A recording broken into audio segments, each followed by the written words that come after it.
예, 이제 우리는 지난 주일에 다니엘서의 좀 핵심이었던 70일의 예언에 대해서 말씀을 드렸습니다. 이 70일의 예언은 세대주의 종말론자들이 아주 종말에 일어나는 그 어떤 역사적 상황, 그 시기, 그 때를 논하는데 관심을 가지는 본문이었죠. 근데 우리가 지난주에 70일에 이 다니엘에게 보여줬던 70일의 환상을 통해서 하나님이 역사 가운데 그 70일의 예언을 성취했다는 사실을 보셨어요. 그죠? 그럼 70일의 환상의 예언의 핵심이 무엇이었습니까? 메시아, 예수 그리스도가 일어나고 바로 기름 부어서 메시아로 등극하고 예수 그리스도 그분이 십자가에 달려 돌아가시는, 죄를 없이 하고 근본적인 죄를 용서받게 하는 속죄 제사를 완성하시는 그 십자가를 보여주셨죠. 그 70일의 예언의 핵심은 예수 그분이 메시아다.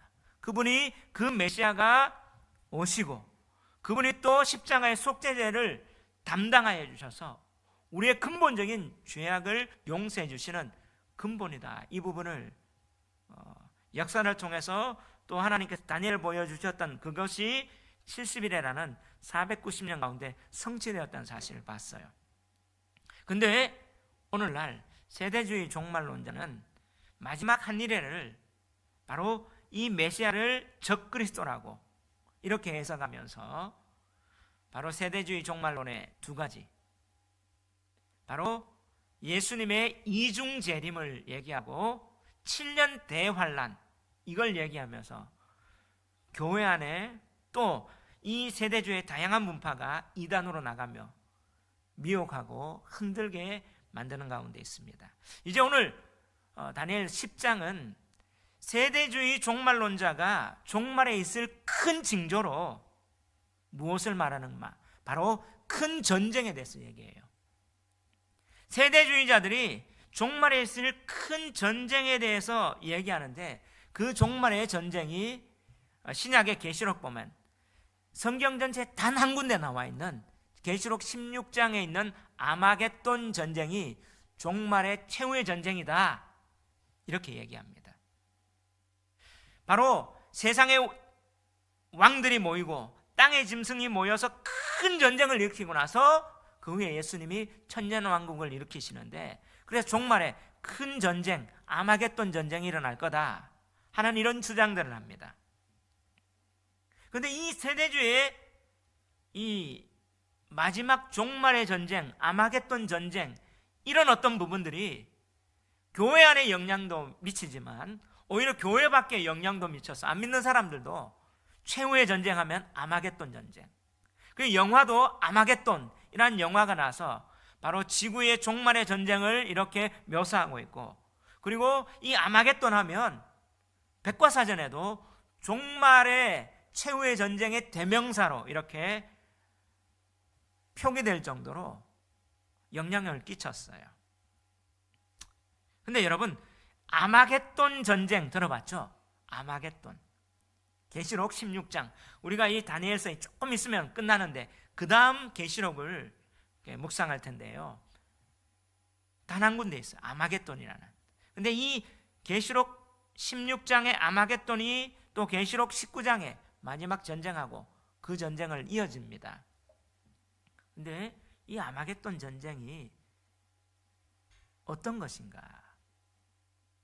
예를 들면요, 이 아마겟돈이라는 말이 어디서 왔냐? 이 말은 단 한 군데밖에 없죠. 계시록 16장.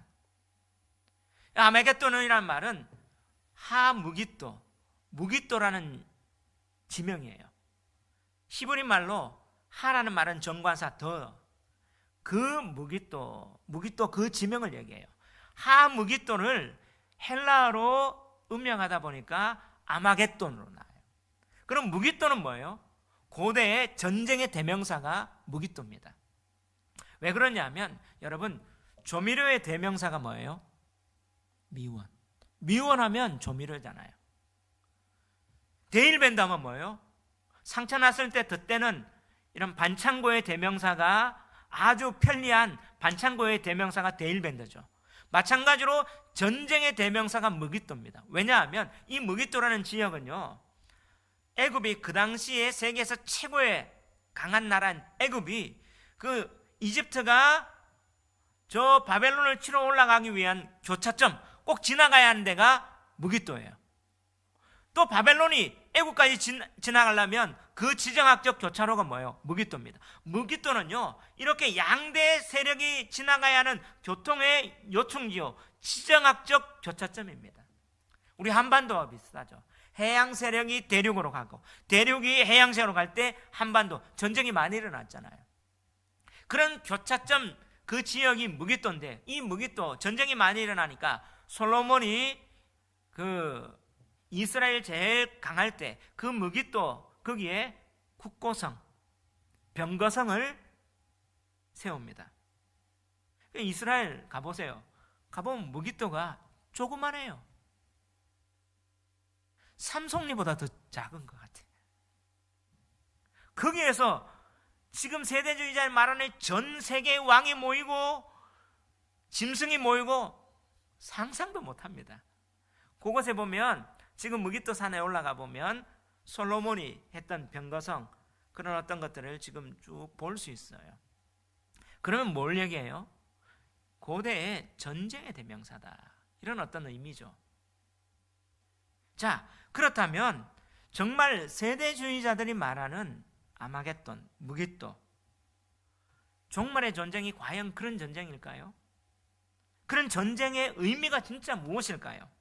자, 오늘 본문 다니엘 10장은요, 다니엘이 환상을 보는데, 다니엘이 본 환상의 네 번째 환상입니다. 7장의 환상, 네 짐승의 환상, 8장의 순양과 순염소의 환상, 그 다음에 9장의 70일의 환상, 70일의 환상, 그 다음에 네 번째 환상이 오늘 본문의 10장의 환상인데, 이 네 번째 환상은요 10장, 11장, 12장 이 세 장에 걸쳐 있어요. 근데 이 10장, 11장, 12장 이 세 장에 걸쳐 장대한 환상이죠. 이 10장, 11장, 12장에 걸쳐 있는 이 환상인데, 이건 바로 오늘 본문에 1절에 이렇게 말합니다. 바사왕 고레스 제3년에 한 일이 벨드사살이라 이름한 다니엘에게 나타났는데, 그 일이 참되니 곧 모생하는 것이라, 큰 전쟁에 관한 것이라. 큰 전쟁에 관한 것을 하나님이 다니엘에게 환상을 보여주신 거예요. 다니엘이 그 일을 분명히 알았고 그 환상을 깨달은 거예요. 다니엘의 환상 네 가지 중에 마지막 환상이에요. 10장. 근데 이 환상이 왜 종말의 환상이라고 했냐면 14절에 보면, 이제 내가 마지막 날에, 아히리트라고 이 종말을 얘기해요. 마지막 날에 내 백성이 당한 일을 네게 깨닫게 하러 왔노라. 이런 이 환상이 오랜 후의 일임이라. 자, 그래서 이 큰 전쟁은 종말에 있을 그 전쟁을 지금 하나님께서 예표로 보여주시는 거죠. 근데 10장에서는 어떤 서론 부분입니다. 그리고 11장에는 어떤 본론 부분이고 환상의 내용, 그리고 12장의 결론을 내줘요. 이게 하나의 환상입니다.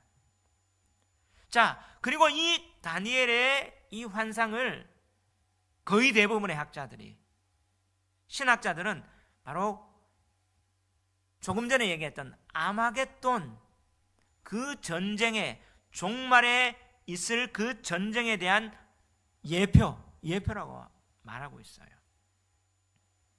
그렇다면, 자, 이런 맥락 속에 그 종말에 있을 그 큰 전쟁이 무엇을 말하는 것입니까? 그리고 또 이런 전쟁이 분명히 있는데, 이 전쟁 가운데는 우리가 어떻게 준비하고 어떻게 감당하며 성도들이 살아나가야 할까요? 이것이 오늘 본문이 주는 메시지예요. 이런 맥락 속에 오늘 본문이 주는 메시지 두 가지인데요. 첫 번째, 바로 종말의 큰 전쟁은 메시아의 구속 사역의 완성을 예표합니다. 자, 종말의 큰 전쟁의 의미가 뭐냐? 한번 따라합시다. 종말의 큰 전쟁은 메시아의 구속 사역의 완성을 예표합니다. 아멘. 여러분, 다니엘이 환상을 4번 봅니다. 이 다니엘서 전체를 보면 1장에서 12장까지가 있는데 1장부터 6장까지는 역사적 사건을 기록하고 있고요, 7장부터 12장까지는 다니엘이 본 환상을 보여주는데 4번에 걸쳐서 다니엘이 환상을 보게 되는 거예요. 그 가운데 이 환상, 4번의 공통점, 환상의 핵심, 환상은 무엇을 다니엘에게 보여주기 위해서 나타나는 것일까요? 다니엘은요, 기도하면서 하나님이 환상을 보여줬어요. 마지막 때라는 공통점이 있죠. 그러면서 뭐예요? 이 환상의 핵심, 공통점은 뭐냐? 메시아입니다. 메시아가 어떤가? 메시아가 언제 일어날 것인가? 메시아가 일어나면서 어떤 사역을 할 것인가? 메시아가 어떤 우리에게 하나님의 구원의 사역을 완성할 것인가? 메시아가 핵심이에요. 다니엘은 메시아가 확실했습니다. 그리고 나서 이 환상 가운데 앞에 2번 환상은 뭐예요? 메시아가 아닌 안티 메시아, 바로 적그리스도, 메시아를 핍박하는, 메시아를 대적하는 그리스도는 어떤 건가? 어떻게 일어날 것인가? 그걸 보여주고 있는 거예요. 그러면 다니엘이 본 환상의 핵심은 뭐예요? 메시아입니다. 메시아가 누구냐? 메시아가 어떤 모습으로 오느냐? 이게 중요한 거죠. 그러면 우리가 이때까지 다니엘서를 봤던 그 내용을 정리하면 메시아는 뭐예요? 종말의 구원자예요. 그 구원자가 어떻게 오느냐? 하나님이 이 역사 가운데 그렇게 하나님이 역사를 이끌어 가시고 보여주시고 하나님이 이렇게 변개하지 않는 그 하나님의 그 역사 가운데 하나님의 그 언약이 어떻게 성취되는가를 보여주는 거예요. 왜냐하면 여기에서 대비되는 게 있어요. 세상의 왕에 대비되는 최고의 권력자 누굽니까? 느부갓네살. 느부갓네살에게도 하나님 보여주시면서 느부갓네살을 폐위시켜요. 자, 왕을 폐위시키고 왕을 새롭게 하시는 그분은 역사의 배후에 그 진짜 왕은 누구냐? 하나님이라는 걸 보여주죠. 그러면서 메데바사가 있으면서 다니엘을 어떻게 해요? 사자굴에 넣는데 메데바사의 법령은 어떤 법령입니까? 변개하지 않는, 세상의 왕의 조서도 명령도 바꾸지 않아요. 바꿀 수 없습니다. 하나님의 언약도 바뀌지 않는다는 것을 딱 보여주시는 거예요. 근데 하나님은 어떻게 해요? 보여주시고 예언해 주시고, 그렇게 예언해 주신 대로 그대로 이루어진다는, 하나님은 1.1획도 어긋남이 없는 전능자라는, 역사의 주관자라는 것을 보여주시는 거죠. 미리 예고하셨기 때문에. 이런 맥락 속에 자, 우리 한번 이때까지 봤던 것처럼 도표를 통해서 한번 볼 텐데요. 이 도표 보면요, 자, 7장에서는 언제 이 도표를, 자, 이 환상을 봅니까? 바벨론 벨사살 왕 원년에 내 짐승, 이 짐승이 뭐예요? 적그리스도를 예표하죠. 비스트, 계시록의 짐승이죠. 이 다니엘이 봤던 이 짐승이 어떻게 차례대로 이렇게 갑니다. 근데 세례 요한은 뭐예요? 사도 요한은, 다니엘은 이렇게 보니까 사도 요한은 이렇게 보니까 거꾸로 나와요. 그래서 요한계시록에는 이 다니엘의 이 7장의 환상이 짐승이 차례대로 나오는데 사도 요한은요 13장에 거꾸로 그대로 나와요. 똑같은 게. 다니엘이 이렇게 일어날 걸, 사도 요한은 일어났던 걸 이렇게 보게 돼요. 이 짐승을 보면서 여기에서 작은 뿔이 나오죠. 이게 뭐예요? 적그리스도. 그리스도의 대적하는, 바로 신약 교회에 나타날 적그리스도. 우리는 이 역사적으로 이 적그리스도가 실제적으로 어떤지 로마 교황권이라는 사실을 우리가 봤습니다. 그리고 8장에 이제 한 번 더 순양과 순염소가 나와요. 바로 헬라와 메데바사를 무너뜨릴, 또 순염소에 나타날 작은 뿔이 바로 뭐예요? 구약에 나타날 적그리스도인데 안티오쿠스 에피파네스 4세죠. 이게 적그리스도의 성전 파괴하는 걸 다니엘은 봤는데 실제 역사적으로 안티오쿠스 에피파네스가 이 일들을 하고 성전을 어떻게 더럽히고 제우스 신상을 놓고 돼지로 제사 지내면서 이 했던 것들을 우리가 역사 가운데 우리는 알고 있죠.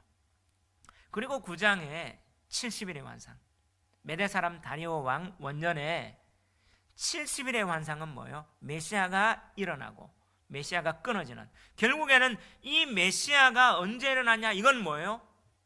예수 그리스도가 메시아로 등극되는 게 세례 받는 거잖아요. 기름 부음 받는 거. 그 다음에 메시아가 끊어지는 것은 구원을 위해서 십자가 사건이에요. 죄를 대속하는 속죄 제사, 완성하는 제사, 바로 세례와 십자가, 메시아가 공식적으로 선언되고 바로 십자가 사건, 이게 뭐 복음 사건이죠. 이게 역사 가운데 어떻게 일어나는지 우리는 봤습니다. 70일을 잘 봐야 돼요. 그리고 나서 오늘 네 번째 이 환상이 바사왕 고레스 3년의 큰 전쟁에, 그럼 이 큰 전쟁은 무엇인가? 바로 메시아가 죽었잖아요. 끝나는 게 아니라 다시 부활하시는 부활 사건은요, 대적인 사탄의 그 머리를 짓밟는 사건이에요. 바로 이 큰 전쟁 가운데 사탄의 머리를 짓밟는 이미 성취된 승리한 사건이죠. 근데 어떻게 해요? 아직 오지 않는 재림해야 돼요. 마지막 온 이 중간의 사건입니다. 그러면 이 큰 전쟁은 어떤 의미인가? 이런 맥락 속에 우리가 볼 수 있는데요, 70일에가 어떻게 해요? 완벽하게 성취되었죠. 근데 이 전쟁은 예수님이, 그 메시아가 죽으셨다가 사망 권세를 일으키시는 부활 사건이 바로 큰 예표입니다. 왜냐하면 이 부활 사건이 일어나기 전에 첫사람 아담 범죄한 그곳에서 하나님께서 어떻게 해요? 원복음, 원시복음을 얘기합니다. 뱀, 너가 이렇게 죄를 범하게 만들었으니까 하나님의 구원의 방법은 여자의 후손을 통해요. 너 후손 뱀의 머리를 짓밟고 너의 후손 뱀의 후손을 짓밟게 할 거다. 자, 그러므로 역사는 뭐예요? 뱀의 후손과 여자의 후손, 메시아를 보는 이 두 가지 싸움 가운데 뱀의 머리를 상하게 만드는 또 그 사건이 뭐예요? 바로 부활 사건이에요. 또 뱀이 어떻게 해요? 그 여자의 후손의 발 뒤꿈치를 무는 사건이 십자가 사건이거든요. 그걸 완전히 그 머리를 짓밟는 사건이 부활, 십자가에 죽어서 끝나는 게 아니라 부활했다는 것을 통해서 그 승리를 선포하는 거죠. 결국엔 실제 전쟁의 승리가 부활 사건입니다. 이게 구속사의 연장 속에서 일어나는데, 그때 다니엘이 이 전쟁을 딱 환상을 보는데 계속 무슨 말을 합니까?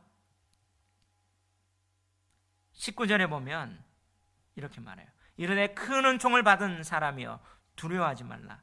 평안하라, 강건하라, 강건하라. 다니엘이 이 전쟁의 환상을 봤는데 하나님이 주시는 메시지는 뭐예요? 너 두려워하지 말라. 평안해라, 강건하라, 강건하라. 왜요? 전쟁에서 그 메시아가 뭐 했기 때문에? 승리했기 때문에. 승리했기 때문에. 전쟁이 무서운 거. 전쟁에서 패하면 어떻게 됩니까? 패하면 죽거나 포로가 돼요. 포로가 되는, 죽으면요, 일단 끝나는 것처럼 보이지만 포로가 되는 건 너무 큰 아픔과 힘듦이잖아요. 그런데 승리를 했어요. 그러면 뭐예요? 평안인 거예요. 두려움이 없는 거죠. 바로 예수님이요, 요한복음에 보면 내가 너희에게 이런 것은 너희가 내 안에서 평안을 누리고 너희가 세상에 환난을 당하나 담대하라. 누가 세상을 이겼다고요? 내가 세상을 이겼다. 내가 이 전쟁에서 승리했다. 그렇기 때문에 너희들은 담대해라. 바로 그 예수님이 승리했다는 사실을 보여주는 거예요. 자, 그러므로 이 큰 전쟁은 부활 사건을 예표하는데요, 이미 전쟁이 이겨났어요. 그런데 어떻게 해요? 아직 마지막 다시 오실 그 주님이 안 왔거든요. 그 중간에 있단 말이에요. 자, 오늘 왜 그러냐면 오늘 이 다니엘이 큰 전쟁에 관해서 깨달았는데 다니엘이 뭐요? 봤던 그 주님의 모습이 어떤 모습인가? 자, 세일의 동안 막 다니엘이 이 전쟁에서 깨달았는데 세일의 동안 실패했습니다. 그때 했는데 5절 6절 한번 보십시다. 다 읽어봅시다. 시작.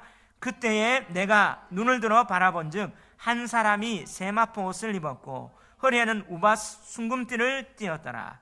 또 그의 몸은 황업 같고 그의 얼굴은 번갯빛 같고 그의 눈은 횃불 같고 그의 팔과 발은 빛난 녹과 같고 그의 말소리는 무리의 소리와 같더라. 다니엘이 이 전쟁에서 얘기를 들어서 21일 동안 세일의 동안 금식하고 기도하며 막 했는데 21일 딱 끝나고 나니까 다니엘 앞에 누가 나타났어요? 지금 어떻게 해요? 그 주님이 나타났단 말이에요. 내가 눈을 바라본 즉 한 사람이 세마포 옷을 입었어요. 여러분, 하나님이 인간의 모습을 입고 오신 분이 누굽니까? 예수님이죠. 그 메시아, 그분이 지금 나타나는데 그 모습을 지금 다니엘이 지금 표현하는데 이 모습이 초림하신 예수님의 모습입니까? 부활하신 예수님의 모습입니까? 부활하신 예수님의 모습이에요. 이 모습이 지금 3번 지금 반복되는데요. 자, 5절 6절 우리가 읽었는데 이 모습 한번 볼게요. 내가 눈을 들어 바라본 즉 한 사람이 세마포 옷을 입었다. 자, 그 모습인데 바로 주님의 모습인데 세마포 옷을 입었단 말은 뭐예요? 순결하죠. 허리에는 무엇을 띄었어요?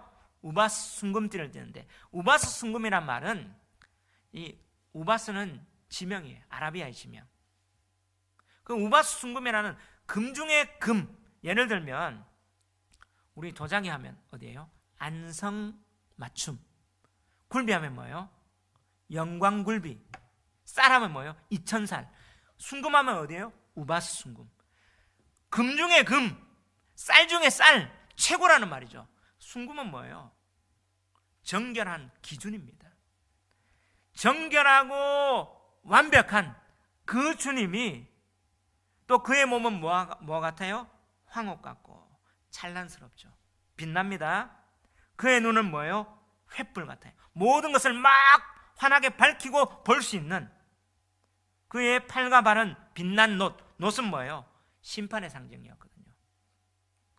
놋이란 말을 다른 말로 하면 주석이라고 얘기해요. 그의 말소리는 뭐 같다? 무리의 소리. 아주 권능 있는 위험의 소리. 자, 다니엘이 이렇게 본 주님을 딱 표현했어요. 부활하신 주님이죠.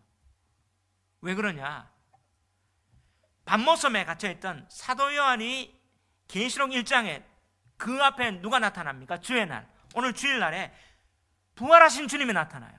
그 주님의 모습이 어떻게 7교회에 딱 편지로 나타나는데 그 1장 요한계시록 1장 13절에서 18절까지인데 우리 한번 사도 요한이 봤던 그 주님의 모습 한번 읽어봅시다. 시작. 촛대 사이에 인자 같은 이가 발에 끌리는 옷을 입고 가슴에 금띠를 띠고 그의 머리와 털의 희기가 흰 양털 같고 눈 같으며 그의 눈은 불꽃 같고 그 다음에 그의 발은 풀무불에 단련한 빛난 주석 같고 그의 음성은 많은 물소리와 같으며 그의 오른손에 7뼈이 있고 그의 입에서 좌우에 날성검이 나오고 그의 얼굴은 해가 힘있게 비치는 것 같더라. 자, 그리고 한번 읽어볼게요. 시작. 내가 볼 때에 그의 발 앞에 엎드려져 죽은 자 같이 되매 그가 오른손을 내게 얹고 이르시되 두려워하지 말라. 나는 처음이요 마지막이니 곧 살아있는 자라. 내가 전에 죽었었노라. 볼지어다 이제 세세토록 살아있고 사망과 음부의 열쇠를 가졌노니. 자, 사도 요한의 반모섬에 있을 때 나타났던 그 주님이 뭐예요? 옛날에 죽었던 십자가에 죽었다가 지금 어떻게 살아있는 부활하신 주님이죠. 엎드려서 막 두려워 있었어요. 지금 다니엘도 똑같이 엎드려 막 두려워 있어요.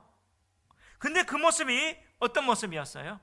지금 다니엘의 모습처럼 순금 같고 금 같고 희고 이게 어떻게 해요?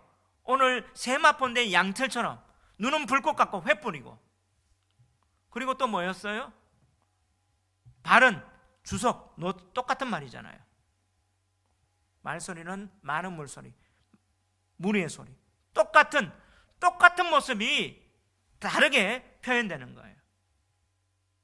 예를 들면 우리 김명희 집사님이 어떤 좋은 표현을 막 목사님 이거 너무너무 좋아요 이렇게 표현하는 것 하고, 또 우리 유희선 집사님이 똑같은 걸 볼 때 목사님 좋아요 이렇게 표현하는 거하고 같지만 스타일에 따라 다르죠. 마찬가지로 다니엘이 똑같은 주님을 봤는데 다니엘하고 사도 요한이 달라요. 그런데 내용은 똑같죠.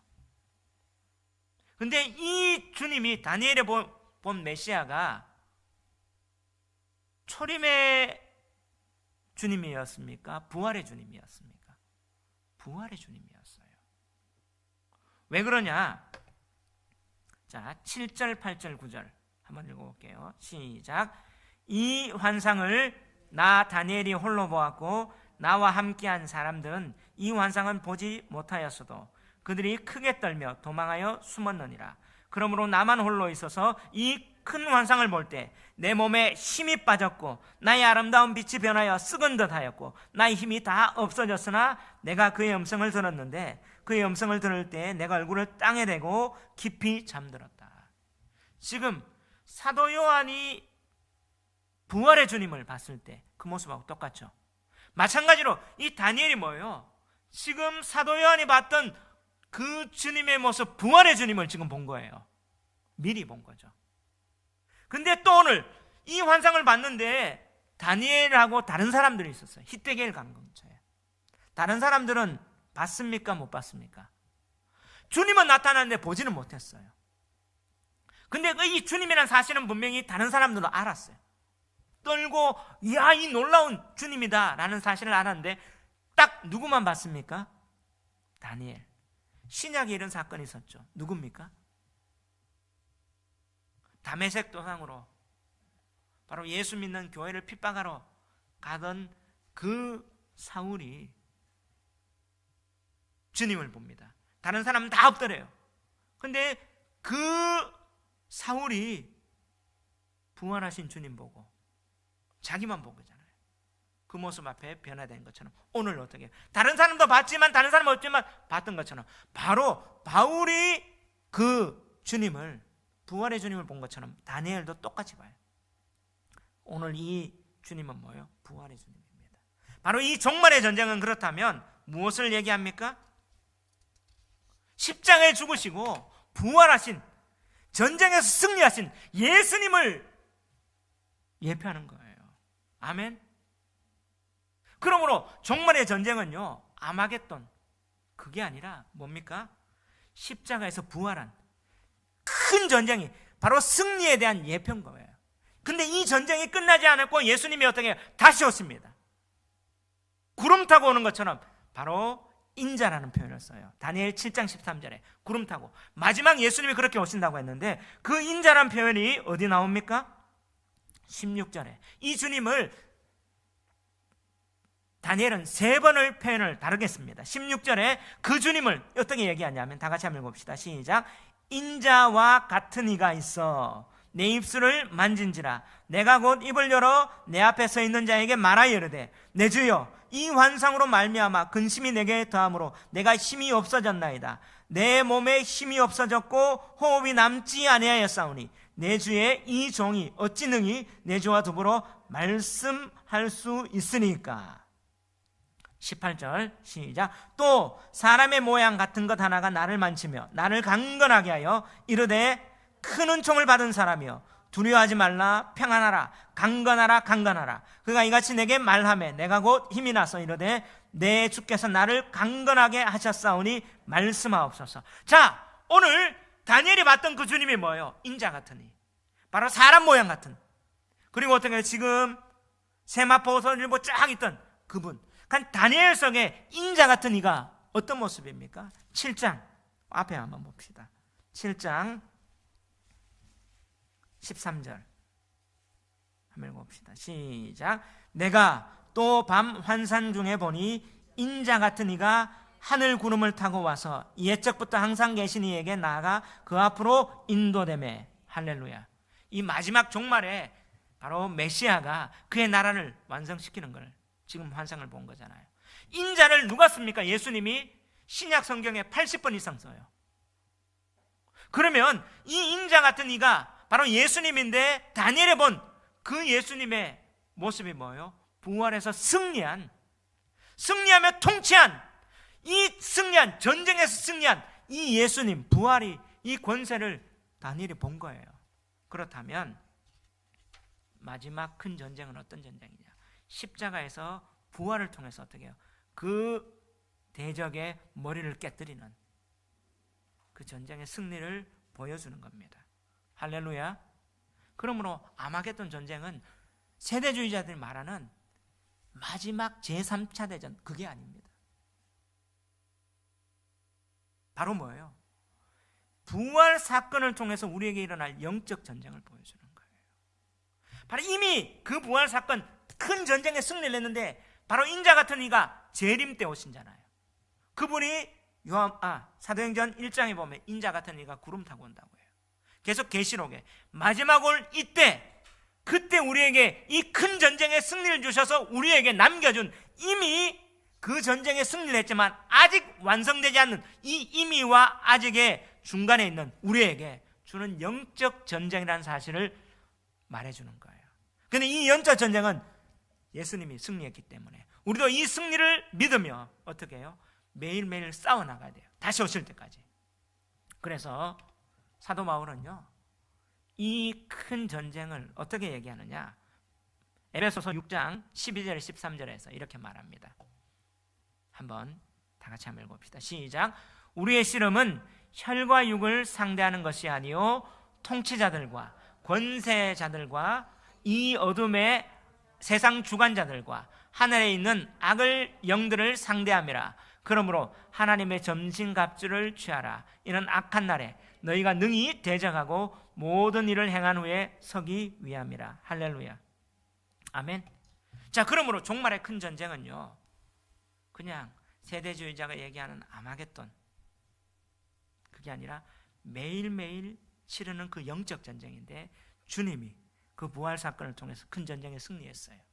그 승리를 맛보면서 다시 오실 마지막 재림하실 그 예수님을 바라보면서 우리가 처해야 할 영적 전쟁이라는 사실을 믿으시기 바랍니다. 아멘. 자, 이것들은요 제가 더 증명해 드릴 수 있어요.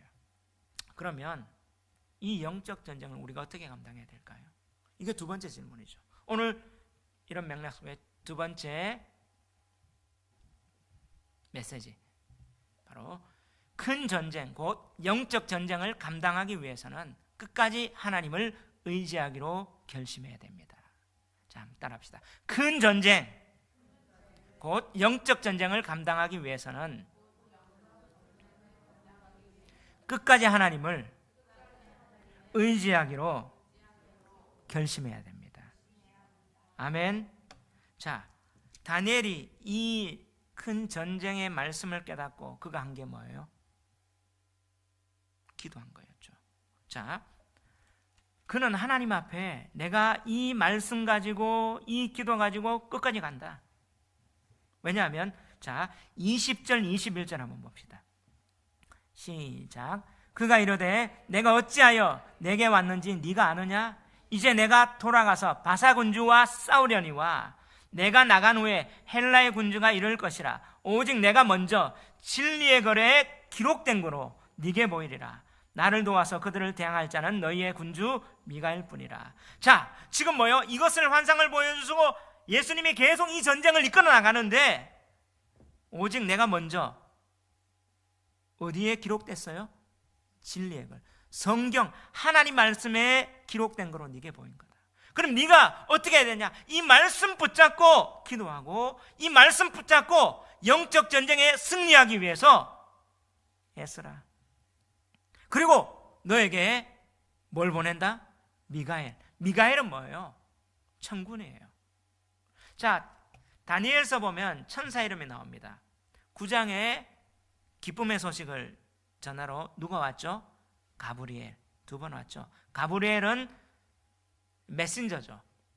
하나님의 사람, 기쁨의 소식, 메시아의 소식을 전하는 메신저인데, 이 가브리엘이 누가복음에 보면 예수님의 탄생을 전할 때 마리아에게 나서 그가 메시아의 탄생의 소식을 가브리엘이 전해요. 메신저, 천사입니다. 자, 영적 세계 가운데 천사는 메신저 역할을 해요. 근데 악한 영, 사탄하고 대적하는 그 싸우는 천사를 뭐라고 해요? 천군이라고 해요. 그 천군은 뭐예요? 오늘 미가엘이 싸우는 거예요. 천군 천사. 천사는 하나님 메시지를 전하는 메신저가 가브리엘처럼. 그리고 싸우는, 전쟁하고 막 대적하는 건 마이클 천사장이에요. 이 미가엘이 영어로 마이클이라고 하죠. 자, 이 천사장이 어떻게 해요? 전쟁을 하고 있는 거예요. 그런데 이런 영적 전쟁이 어떻게 일어났습니까? 바로 2절 3절입니다. 2절 3절 10장 2절 3절 한번 읽어봅시다. 시작. 그때에 나 다니엘이 세일의 동안을 슬퍼하며 세일에가 차기까지 좋은 떡을 먹지 아니하며 고기와 포도주를 입에 대지 아니하며 또 기름을 바르지 아니하니라. 지금 다니엘이 뭐 해요? 작전 기도를 하는 거예요. 세일에 21일 동안, 3번의 7일 동안, 21일 동안 완벽하게 다니엘이 뭐예요? 이 영적 전쟁을 위해서 결단하며 작정하며 기도하는 거예요. 말씀 붙잡고 기도했습니다. 9장에 보니까, 그죠? 70일에가 차리라. 진리의 말씀 어떻게 해요? 70년이 차면 회복되리라. 이 말씀 부여잡고 기도했습니다. 그 기도할 때 9장에 보니까 자복하고 회개할 때 하나님이 어떻게 해요? 바로 네가 시작할 때 응답 줬어요. 할렐루야, 아멘. 9장 23절 한번 읽어봅시다. 시작. 곧 네가 기도를 시작할 즈음에 명령이 내렸으므로 이제 네가 할 일은 왔느니라. 너는 크게 은총을 입은 자라. 그런즉 너는 이 일을 생각하고 그 환상을 깨달을지니라. 할렐루야. 자, 다니엘에게 응답이 70일의 응답이 언제 왔습니까? 기도 시작할 때. 그 70일의 메시아에 일어난 것 끊어짐을 하나님께서 보여주신 기도 시작할 때 하나님 응답하기를 기뻐하시는 분이잖아요. 바로 응답이 났어요. 이 응답을 받고 다니엘이 지금 뭐예요? 세일의 동안 작전 기도합니다.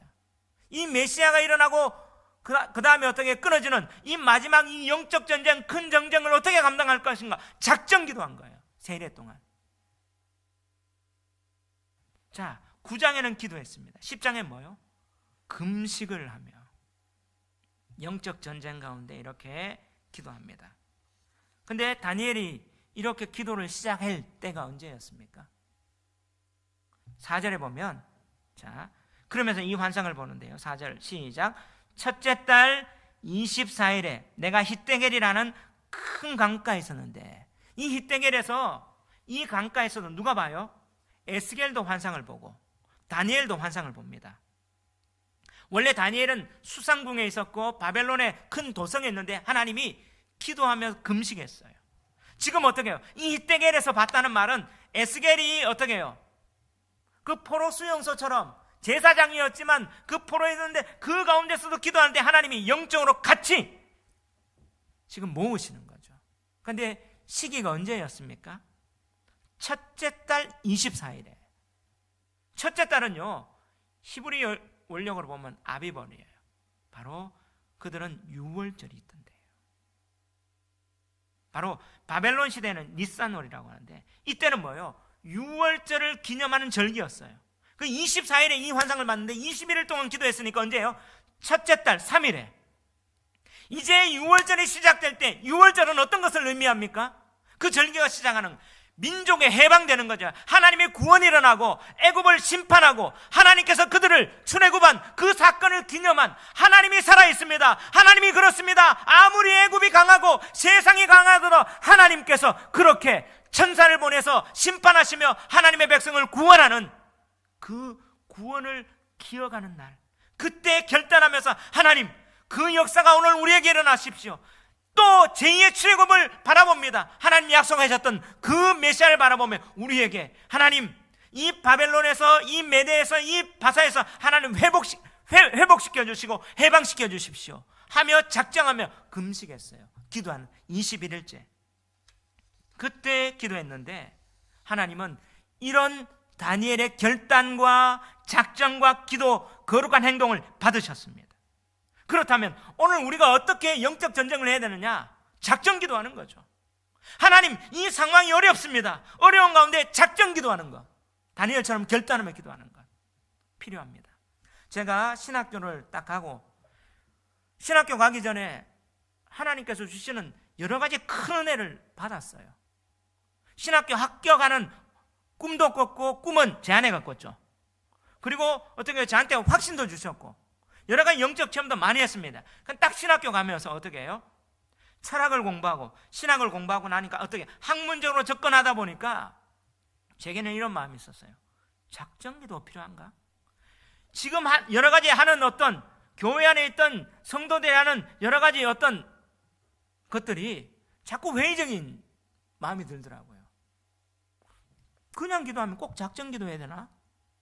작정기도 할 필요가 있나? 이런 생각에서 작정기도 무용론자가 살짝 논리적으로 그래야 되는데 필요하더라고요. 다니엘이 작정기도 했잖아요. 제가 이 성경 말씀을 보면서 왜 작정기도 해야 되냐? 자, 우리가 늘 기도해야 됩니다. 근데 큰일이 있을 때 선수들도 모여 큰 대회가 있을 때 딱 모여서 합숙하죠. 몸을 만들어 놓고 무언가를 그 일을 위해서 하는 것. 영적인 일도 우리에게 큰일이 있을 때 어떻게 해요? 딱 작정해서 만드는 게 필요하더라고요. 다니엘도 하잖아요. 제가 이것을 성경적으로 딱 깨닫고 나서 청년 사역을 할 때 다니엘 세일에 새벽기도, 청년들 특별 새벽기도를 했어요. 그때 다니엘 세일의 이름을 만들었습니다. 다니엘도 작정기도를 했어요. 필요합니다. 지금 우리 믿음의 선진들이 했던 그 전통들은 다 의미가 있는 거더라고요. 제가 그래서 딱 선포하고 영적 전쟁을 위해서 기도합니다. 이것은 뭐예요? 하나님을 의지합니다. 절기의 의미는 뭡니까? 그 출애굽을 다시 한번 하나님 여기에서 일어나십시오 하며 그 출애굽의 절기에 맞춰서 작정하는 것 필요한 거예요. 다니엘은 그 전통 가운데 그 의미를 성경적으로 가지고 어떻게 해요? 말씀을 의지하고 진리의 말씀을 딱 깨닫고 작정했습니다. 이거는 하나님을 의지하고 그때 역사하셨던 하나님이 오늘 우리에게도 일어날 것이라는 그것을 바라보며 기도하는 겁니다. 이것은요, 방법이 아니라 태도입니다. 자세예요. 결국에는 다니엘의 중심이 하나님의 말씀 그대로 일어나고 그때 그 출애굽에 일어났던 그것이 오늘 우리에게 일어나겠습니다. 내 마음과 내 시간을 딱 결단하며 세일에 3 완전수죠. 7 완전수죠. 3, 7, 20일 21일 동안 딱 내가 식음을 전폐하면서 하나님만 바라보겠다 기도했습니다. 그런데 하나님은 이 기도를 딱 시작했을 때 다니엘에게 응답하셨습니까? 안 하셨습니까? 응답했어요. 바로 부활의 예수님이 딱 바라보며 종말의 큰 전쟁이 일어날 걸 승리를 보면서 너 평안해라, 두려워해라, 무서워하지 말라, 평안해라, 담대해라 응답을 주셨어요. 할렐루야, 아멘. 그런데 하나님이 그 응답을 언제 주셨습니까? 자, 11절, 12절, 13절, 14절 한번 읽어보는데, 자, 다 같이 한번 읽읍시다. 시작. 내게 이르되 큰 은총을 받은 사람 다니엘아, 내가 내게 이르는 말을 깨닫고 일어서라. 내가 내게 보내심을 받았느니라 하더라. 그가 내게 이 말을 한 후에 내가 떨며 일었으니 그가 내게 이르되 다니엘아, 두려워하지 말라. 네가 깨달아 하여 네 하나님 앞에 스스로 겸배하기로 결심하던 첫날부터 네 말이 응답받았으므로 내가 내 말로 말미암아 왔느니라. 자, 그러면 세일에 기도할 때, 딱 작정기도 시작할 때 응답은 언제 받았어요? 언제 받았어요? 첫날.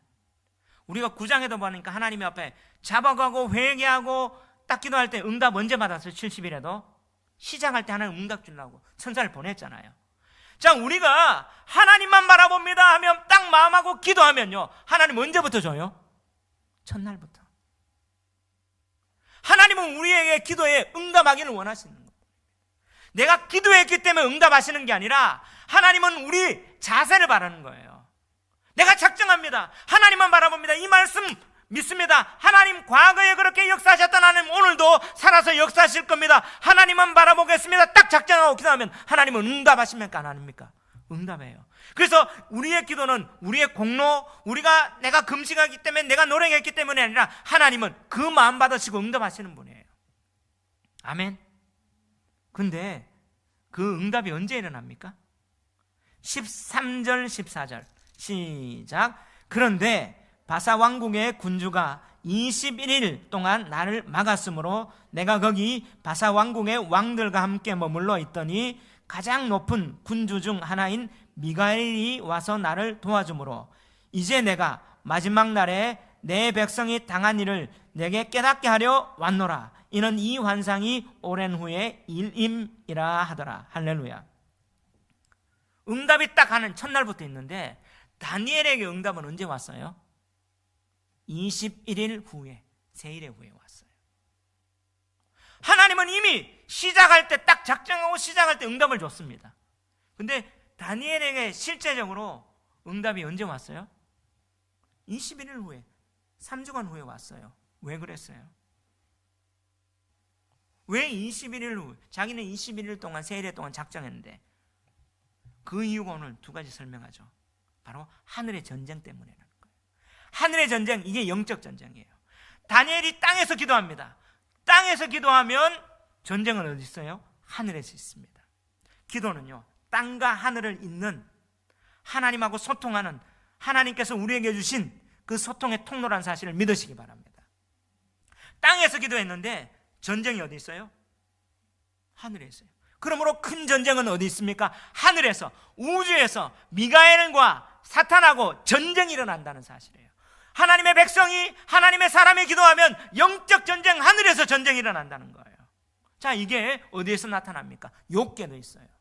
욥기에도 보면 욥이 온갖 고난받고 시련당합니다. 근데 그 배우는 뭐예요? 욥기 1장 2장에 보면 하나님의 사탄에게 내 종 욥을 봤냐? 하니까 하나님이 허락해 주니까 영적 세계에서 하나님, 사탄이 이렇게 대결하게 되죠. 결국에는 뭐예요?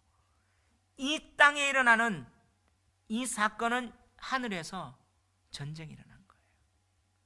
그걸 보여주는 거예요.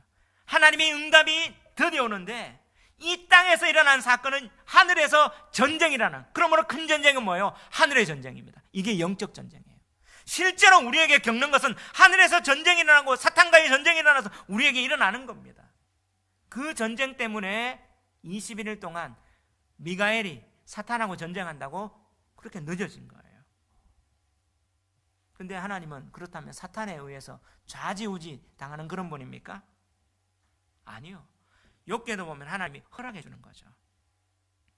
근데 그렇다면 왜 허락하면서 21일 세일에 동안 하나님이 지체하시는가? 바로 우리에게 기도의 분량, 그 기한을 차기까지 기다리라는 거예요. 우리는 조급하죠. 이미 응답받았으니까 다 했는데 우리 인간은요, 딱 말하자마자 응답 딱 주면 뭐예요? 그 다음부터 마음이 풀립니다. 풀어져서 안 하죠. 근데 어떻게 해요? 차기까지. 하나님께서 차기까지 계속 그것을 지속하라는 거예요. 그래서 자, 오늘 이 세일회를 얘기하면서 3절에 보면 이렇게 말해요. 2절, 그때 나 다니엘이 세일회 동안 슬퍼하며, 3절에 세일회가 뭐 하기까지? 10장 3절에 세일회가 뭐 하기까지? 차기까지. 왜 하나님이 이 결과에 대해서 21일 동안 유보해 주시는 거예요? 결단하고 결심하고 했던 걸 차기까지, 하나님이 우리의 기도의 분량이 차기까지, 그래 영적 전쟁이 일어나는 것까지 하나님 기다리시는 거예요. 하나님은 우리에게 좋은 것을 주시는 그분이십니다.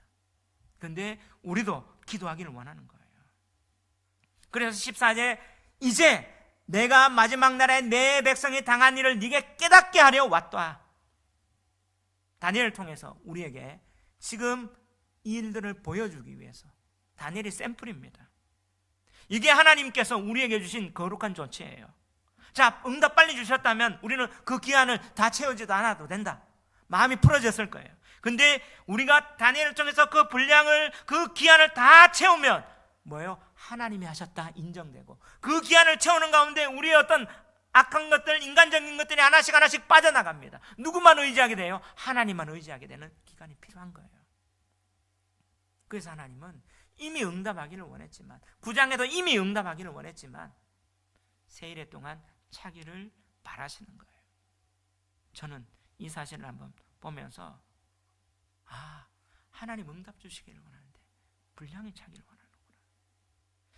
다른 목사님, 또 특별히 우리 아버지가 정말 그 영혼이 턱 빠져나가고 10시간 동안 천국과 지옥 보고 왔고, 성경에 있는 은사는 다 체험했어요. 근데 하나는 없어졌잖아요. 그러면서 그 아버지가 예수 안 믿다가 그런 체험을 통해서 예수 믿고 목사님까지 되고 지금도 기도를 쉬지 않는데 한 번씩 전화해요. 야, 너 기도해라. 그걸 기도하고 있는데요 하면서 내가 열심히 하나님이 그 분량 차야 된다. 듣기 싫어요. 사실 알고 있거든요. 예, 알고 있습니다. 듣거나요. 자, 이번 주 제가 지난주 수요일날 동아교회 강창은 목사님 만나게 됐어요. 쭉 얘기하다 보니까 거기는 아직도 천일기도를 해요. 이 상황에서 또 뭐 예배 10% 모이는데 거기 예배를 14번을 만들어 버리더라고요. 주중에도 주일 예배를 매일 하루 3번 기도하잖아요. 그래 얘기하면서 그 목사님이 쭉 옆에 앉아서 있는데, 하나님 우리한테 응답 주실 때는 늘 분량 차야 된다, 이 말을 탁 하더라고요. 다니엘서 오늘 이 말이죠. 제 마음이 팍 꼽혔어요. 분량 차야 되는구나. 하나님이 이미 응답 주셨는데 분량 차기를 위해서 기다리시는구나. 내가 기도했기 때문에 응답하는 게 아니라 기도는 마음의 자세입니다. 하나님. 근데 그 분량을 차기까지 하다 보면 어떻게 해요? 하나님의 성품이 우리한테 쫙 배이는 거죠. 그리고 우리의 인간적인 습성들이 하나씩 빠져나가는 거죠. 사람을 의지하려는 거 탁 빠져나가고, 기도하다 보니까 이제 딱 분량이 차고 나니까 응답이 딱 일어나요. 그러면 뭐예요? 내가 했다? 아니요, 하나님이 했다. 내 인간적인 힘이 빠져나가고 하나님의 은총이 이 기간 동안 분량이 딱 차고 하다 보면 그 다음부터 뭐가 나요? 하나님이 하셨다 고백이 나오는 거예요. 아멘. 결국은 이를 통해서 뭐예요? 하나님이 그 정한 기한을 다 채우기 위해서 허락해 주셨어요. 사탄이 이렇게 하늘에서 영적 전쟁이 일어나는 거예요. 그러면 자, 오늘 이 큰 전쟁은 뭐예요? 영적 전쟁이에요. 그러면 이 땅에서도 뭐예요? 이 영적 전쟁을 위해서 바울이 얘기했던 것처럼 전신갑주하고 있고 이 일들을 해야 됩니다. 그러면 이 일을 통해서 우리가 알 수 있는 것은 뭐예요? 우리 사명, 다시 예수님 부활해서 승리했기 때문에 다시 오실 그 재림 예수님을 바라보면서 뭐예요? 큰 전쟁은 예수님이 승리했는데 마지막 그 승리를 맛보기 위해서는 우리가 영적 전쟁을 분량 차기까지 해야 된다는 사실을 믿으시기 바랍니다. 우리 눈에 여러 가지 일어나는 일이 영적 세계에서 전쟁이 있습니다. 오늘 우리 앞에 일어나는 여러 가지 현상들 영적인 일이에요. 정치, 경제, 문화, 교육계에서 이 영적 전쟁이 우리 눈앞에 보이는 게 다 하늘에서 있는 이 전쟁이에요. 그러기 위해서 우리는 뭘 해야 됩니까? 영적 전쟁의 본질을 알고 다니엘처럼 뭐예요? 결단하고 그 차기 위해서 기도합니다. 그 기도하는 것처럼 이렇게 차기 위해서 다니엘이 금식하고 기도하면 어쩌면 세상 사람 보기에 무능한 사람이다. 야, 어떻게 저렇게 무기력하게 기도만 하고 있을 수 있느냐? 어떤 다른 일을 해야지. 근데 이게 영적 전쟁에서 승리하는 길이라는 사실을 오늘 다니엘을 통해서 우리는 보지 않습니까? 차기까지, 그 분량을 차기까지 하나님께서 미가엘을 통해서 그 영적 세계에서 전쟁에 승리한 것을 보여주기까지, 그것을 감당하기까지, 네가 있는 것이 아니라 하나님이 했다는 사실을 보기까지 하나님이 일을 하라는 거예요. 그리고 하나님은 역사 70일을 통해서 역사 가운데 그대로 이루어 주셨습니다. 역사의 주관자는 누구십니까? 하나님이라는 것을 보여주셨습니다. 아멘. 오늘날 사탄은요, 이 복음을 전파되고 이 복음이 더 사람들에게 그 영혼을 구원하게 하는 일들을 맡고 있어요. 우리는 이 일을 위해서 기도해야 됩니다. 저는 이 다니엘서를 그 전에 준비하기 위해서 이렇게 기도했어요. 하나님 교회, 하나님 보좌가 있는 성전 건축하게 해주십시오. 해줬잖아요. 기도의 집, 찬양의 집 되게 해주십시오. 근데 지금 사명은 뭐냐? 하나님 든든하게 세워주십시오. 하기 위해서 뭐냐? 분량이 차기까지 기도해라.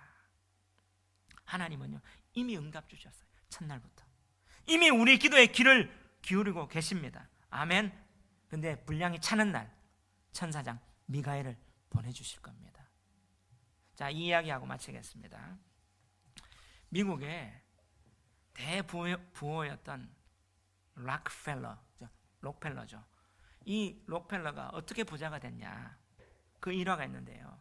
젊은 시절에 그가 사업을 했는데 그 당시에 금을 캐는 그 서부로 그 금캐로 가는 이 러시가 일어났죠.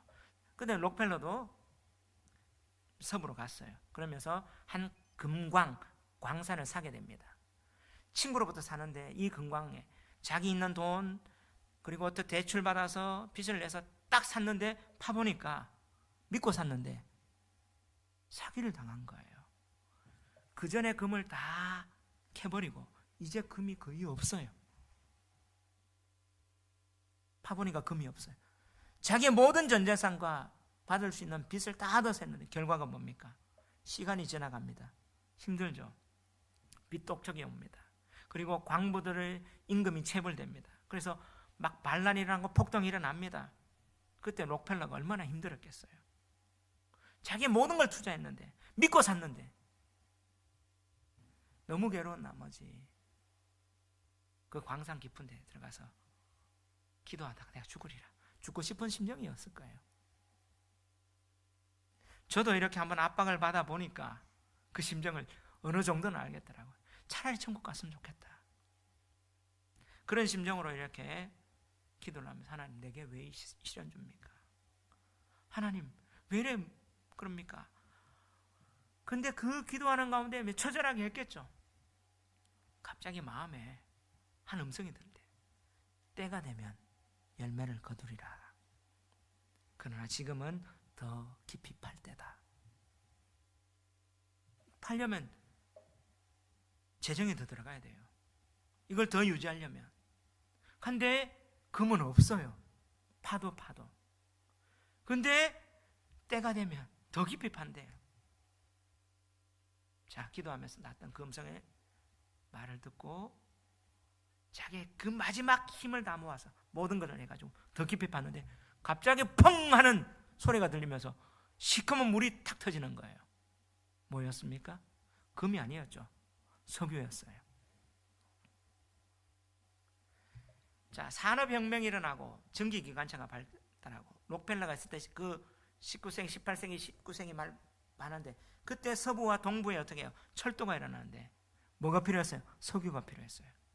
그 상황을 다 마련해 놓고 금은 다 빼먹었지만 이제는 뭐예요?